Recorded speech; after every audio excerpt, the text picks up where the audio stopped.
iOS and Android. Now at 5, new additions to Joplin's Heritage Trail. See how storyboards are bringing the city's rich history to life. Plus, a powerful act of giving, how a group of adults with disabilities is helping local veterans, and the Trump administration faces questions about whether recent deportations violate a federal court order. I'm Erica Brown at the White House with more on that and the pardons by President Biden that are now facing new scrutiny from President Trump. The 4 states' most watched news starts now. Pitt State women's basketball plays in the regional finals of the NCAA tournament tonight. The Gorillas hope to advance to the Elite Eight for the first time since 2016. This is KOAM News at 5. I'm Dow Quick. This evening, Pitt State takes on Southwest Minnesota State. Each of them won their first 2 games in order to get here. On Saturday night, the Gorillas trailed by 13 points at halftime, but rallied in the second half to earn a 94-91 victory over Minnesota State Mankato. KOAM Sports Director John Dales is going to join us live from John Lance Arena in about an hour to preview tonight's game. That's going to be on KOAM News at 6.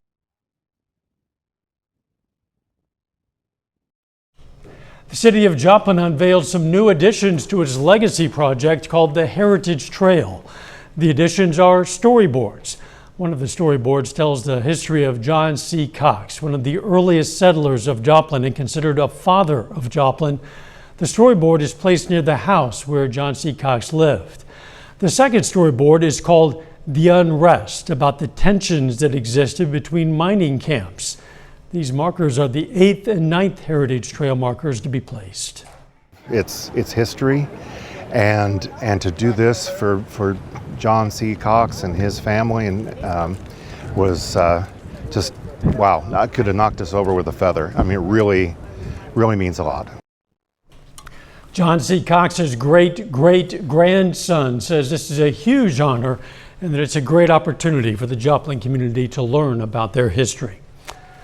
A group of adults with disabilities presented a check to some Southwest Missouri veterans today. They have been collecting donations for a week and managed to raise more than $1,800.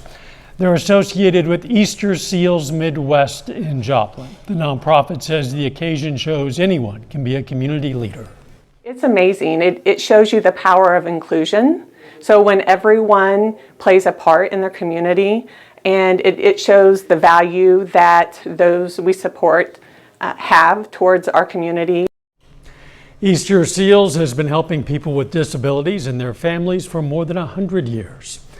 There's some confusion surrounding the upcoming election in Goodman, Missouri. 2 candidates are running for both Goodman mayor and for South Ward alderman. The McDonald County Clerk's office is pointing voters to a Missouri statute that disallows a party candidate from running for more than one office. It's allowed on this ballot because it's a nonpartisan municipal election. Tonight on KOAM News, we're going to explain more on how this election scenario is kind of a gray area within state statutes. The Trump administration is heading to court to defend the president's use of a 227-year-old war act to deport migrants that the White House says are members of a Venezuelan drug gang. This comes as President Trump also appears to be ready to go after lawmakers who participated in the investigation of January 6th. Erica Brown has more details from the White House. A federal judge is holding a hearing Monday to determine whether the Trump administration violated his order to stop a flight deporting 261 migrants to El Salvador, some with alleged gang ties. We tend to be in court a lot. It's what they like to do. These rogue judges have to stop.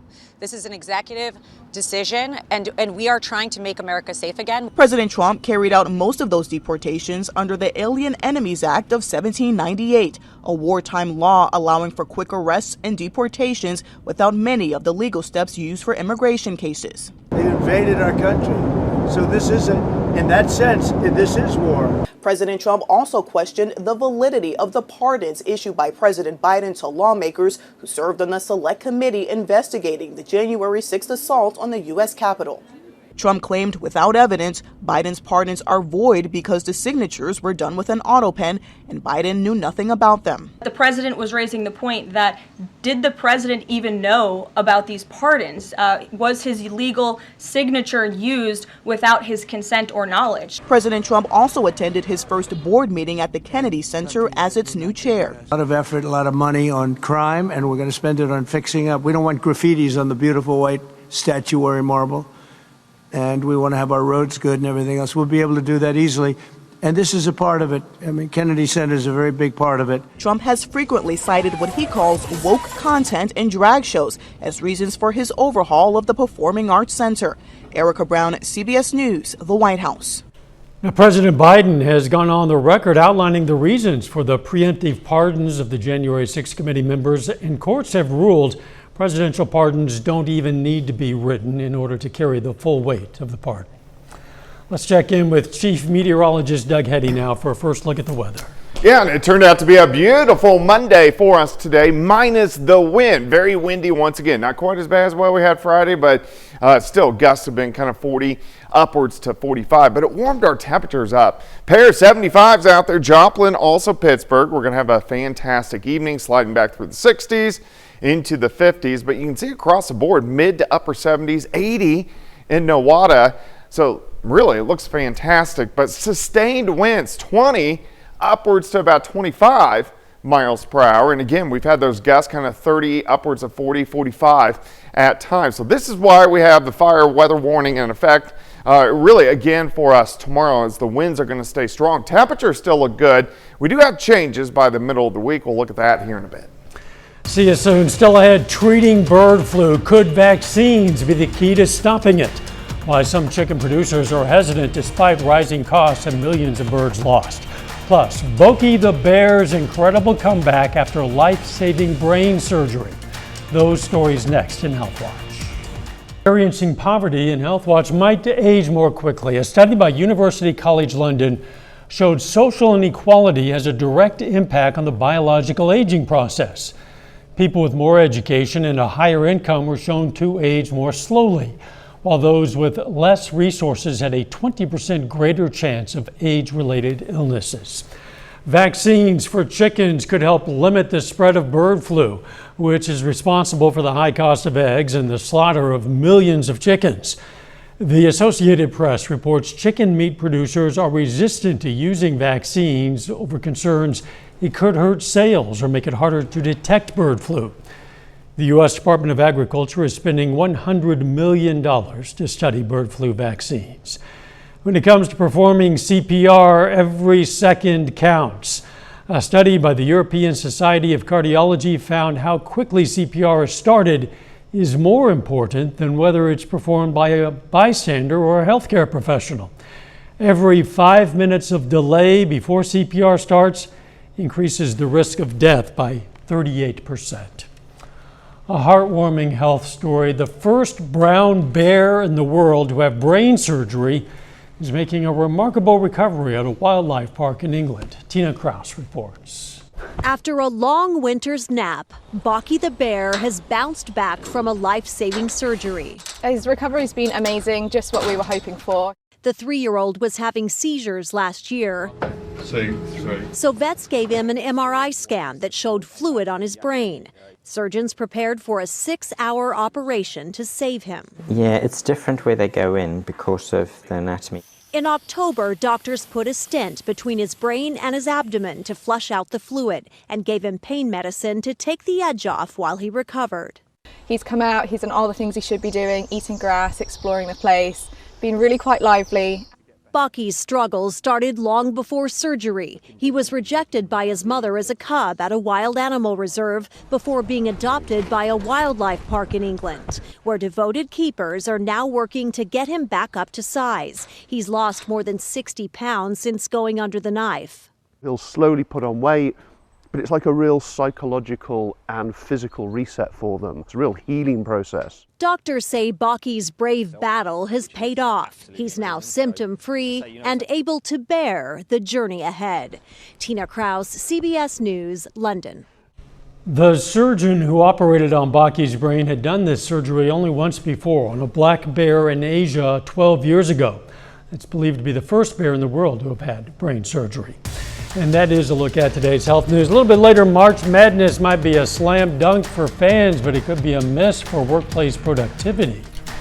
Plus, the temperatures stay warm, but also the winds really stick around. We're going to look at that coming up. Well, it turned out to be a beautiful Monday for us today, much warmer than what we saw over the weekend, but also the winds, those returned, but it turned out to be a pretty good day. Great shot, Indigo Sky Casino and Resort.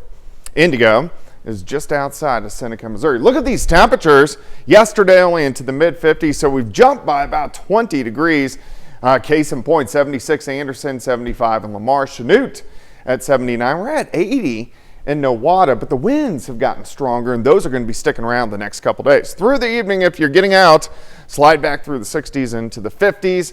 Later on tonight, fire weather warning sticking around as we go through the evening, and then returning once again tomorrow. And this is due to the winds being elevated, which you can see. We have the south winds sustained at about 20 to 25, but at times we've been getting gusts 35, 40, 43, 44 throughout the afternoon hours. This is going to stick around as we go into Tuesday. Southerly winds, gusts near 40. Once again, sticking around Tuesday night. Even on Wednesday, they switch out of the west eventually to the northwest, kind of ushering in some cooler air, but they stay fairly strong once again. Fire danger, the reason why, humidity's been 15 to 20% today.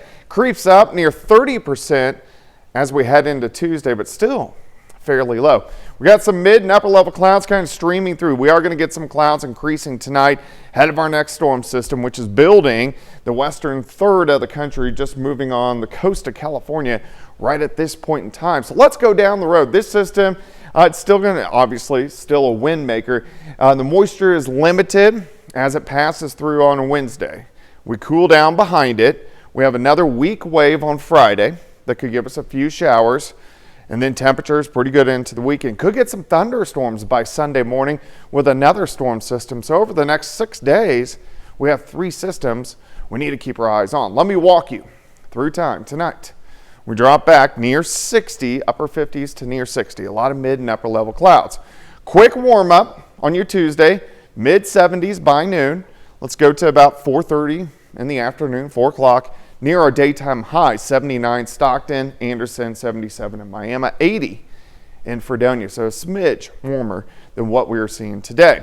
We do have a little bit of a dry line that shifts through tomorrow night. There could be an isolated little thunderstorm, but I'm going to keep it dry. Then on Friday, we start into the 50s.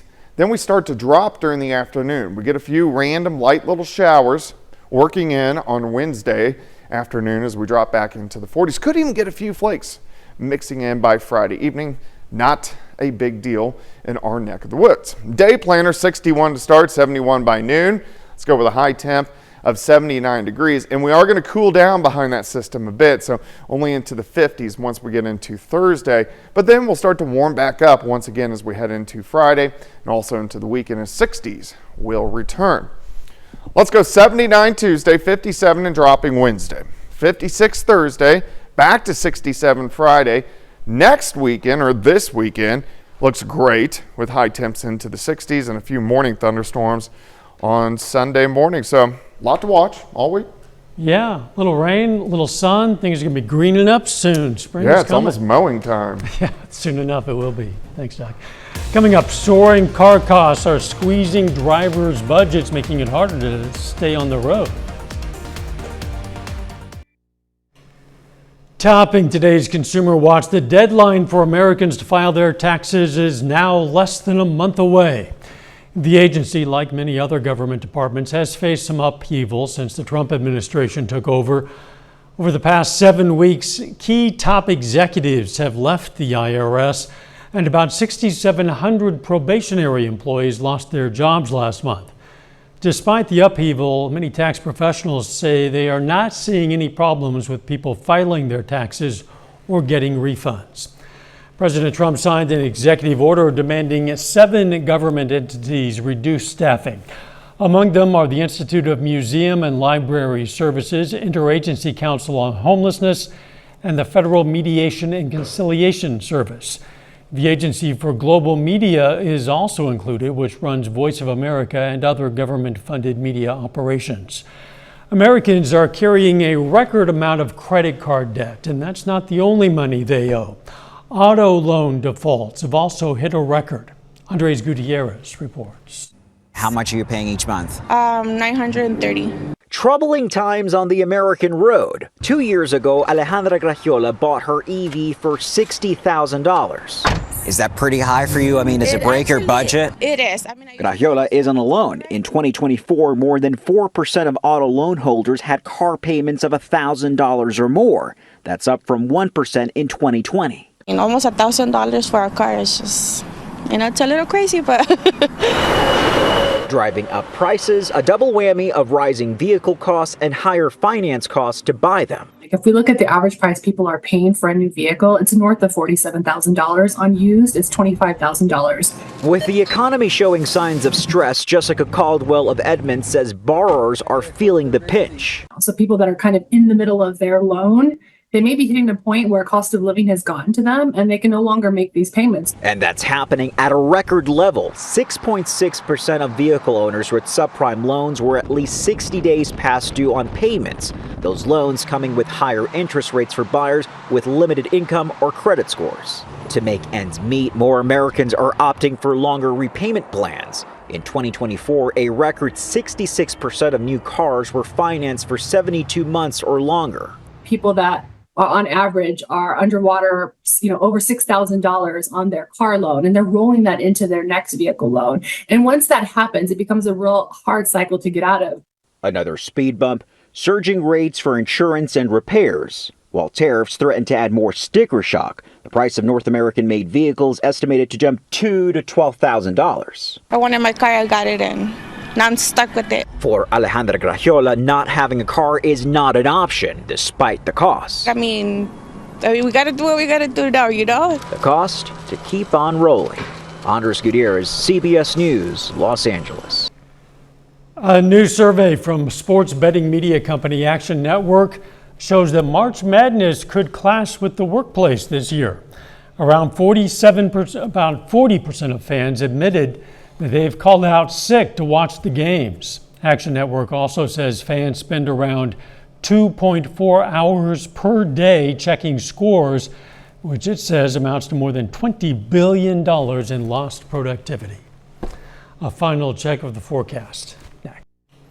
Up next on the CBS Evening News, look at the struggle for more and more American families caring for an elderly member of the family at home. Is help on the way?